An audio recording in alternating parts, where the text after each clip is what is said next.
A pessoa mais próxima que eu conhecia que ia na igreja era minha avó. Tanto que quando eu fui me converter, eu fui falar com a minha avó, falou, ô vó, onde é que eu posso? Sei lá, meio aleatório. O que é quando eu fui me converter? Tem esse ritual, tu tem que ir à igreja e dizer que tu se converteu e tal. E outra, nessa tua busca aí pela religião que você fosse considerar certa, qual que é o papel de Jesus nessa parada? Claro. Vamos lá, então. Como foi que eu concluí que Deus existe? Eu concluí que Deus existe da seguinte maneira. Então, eu peguei a prova, vamos pegar a primeira prova da existência de Deus, de São Tomás de Aquino. Primeiro, ela tem duas objeções, né?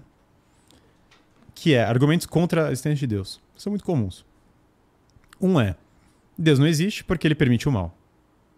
Não, eu acho que a existência do mal, na verdade, é um argumento a favor de Deus. Eu também acho. Mas esse é o argumento que tá lá. O primeiro que aparece, que muita gente já entra nessa. Existe o mal. Se não tivesse o mal, não tinha livre-arbítrio. Perfeito. Essa é a argumentação clássica. E faz sentido. Uma vez eu falei isso para um amigo meu. Tem um amigo meu que se converteu. Faculdade de Filosofia, meu colega. O cara era Nietzsche, Marx. O cara era revolucionário hardcore. Grande amigo Thiago, um abração para ele. E aí ele chegou e ele falou, cara... Deus não existe, olha o mal que acontece no mundo. E aí que os irmãos Karamazov aparecem no Dostoiévski, que parece essa mesma discussão. E eu falei, mas Deus poderia ter criado o homem sem o livre-arbítrio, ele falou, né? Porque eu falei, cara, Deus não é que existe, não é que Deus tá deixando o mal. Primeiro que é uma questão de perspectiva, por quê? O mal natural, sei lá, enchentes, né? Vamos pegar assim, cachoeira. Igual os caras falam, não, porque na Bíblia Deus matou a galera. Eu falo, galera, spoiler, Deus mata todo mundo, inclusive você. Porque matar, do ponto de vista do homem, é uma coisa. Do ponto de vista de Deus, é totalmente diferente, porque todo mundo vai morrer, né? A morte faz parte de todas as pessoas. Então, quando você fala, Deus matou, Deus irá matar todas as pessoas no sentido de que todo mundo vai morrer. Ponto. Do ponto de vista de Deus, a morte das pessoas é simplesmente a vida é passageira. Ela tem um começo e um fim. Do mesmo modo que ele matou todo mundo, ele criou todo mundo. É igual eu falar que o Tolkien matou um personagem da história. Todos os personagens da história do Tolkien morrem, porque uma hora vai acabar, o cara morre. Então, beleza. Agora, então, o mal natural. Existe o sofrimento. Pô, tem crianças que sofrem no mundo. Se Deus não existe, é isso mesmo, cara. É uma desgraça e acabou. Se Deus existe, você está falando de um Deus que está olhando desde toda a eternidade e imagina... Se você se compadece do sofrimento dessas crianças que estão sofrendo injustamente, imagina um Deus que é superior a você. E ele está olhando isso do ponto de vista de uma eternidade, que essa vida inteira é um sopro perto de uma eternidade infinita. É nada. É só você começar a multiplicar os anos na sua vida que você vai ver a diferença insana, que é você querer botar o temporal versus o atemporal. Quanto sofrimento você já não passou na vida que falou, pô, isso aqui vai durar para sempre. E depois passou, entendeu? E você nem lembra mais. Que dirá olhando a eternidade. E o mal humano, Deus poderia criar o homem sem o mal humano? Bom, você faz isso aqui no personagem de videogame e tá lá. Só que aí o que é aquilo? É um fantoche. Aquilo não é uma pessoa viva. Aquilo não é... sem livre-arbítrio, você não tem uma vida autônoma. Você tem uma coisa determinada, um boneco, um fantoche, um personagem de videogame. Na medida em que Deus cria o livre-arbítrio, livre-arbítrio significa que você pode escolher, que você vai escolher o mal, entendeu? Essa é a realidade.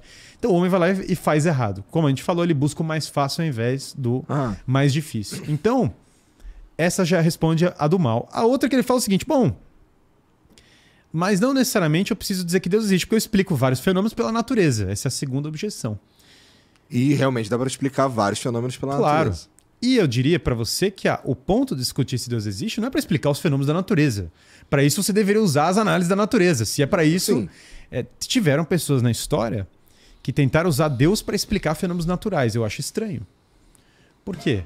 A causa Toda vez isso se provou balela, né? Porque a causa dos fenômenos naturais é uma causa natural. Por que chove? Tem que ter alguma coisa a ver com a água, com a evaporação, com não sei o quê, com o sol. O natural... que os fenômenos naturais, não é o Thor, isso é um pouco tosco. Agora, também não vamos menosprezar esses povos antigos que falavam de um Thor da vida, porque eles estão, às vezes, discutindo em termos de expressão simbólica. Então você fala, ele acha que o raio é o Thor. Tá bom. Tinha o cara lá da tribo que achava que o raio é literalmente o Thor. Mas se você vai lendo a literatura deles, eles estão usando aquilo de maneira mais metafórica. Ah, a força do guerreiro, o cara vai segurar a serpente na mão. A coisa não é tão tosca também. Você não vai pegar a Odisseia e falar, que tosco, os deuses fazem coisa. Cara, é Odisseia. Não é um... Então as pessoas têm que tomar um pouco de cuidado com a mitologia antiga, porque não tem uma separação tão clara entre o que é literatura e o que é religião. E tem, às vezes, expressões muito profundas desses povos antigos, que tem um poder do mito. Então, o mito também não é desprovido... Aqui está discutindo outra coisa, não necessariamente só o mito, mas o mito não é desprovido também de valor. Nem que, no mínimo, seja um valor literário, no mínimo. Então, também, às vezes, o maluco fala assim, que ridículo, eles acreditam no Thor. Aí depois o outro cara chega e fala assim, não, sexo biológico não existe, entendeu? Cara, o Thor tá fazendo mais sentido pra mim do que esse... Então o cara entra numa... Entendi.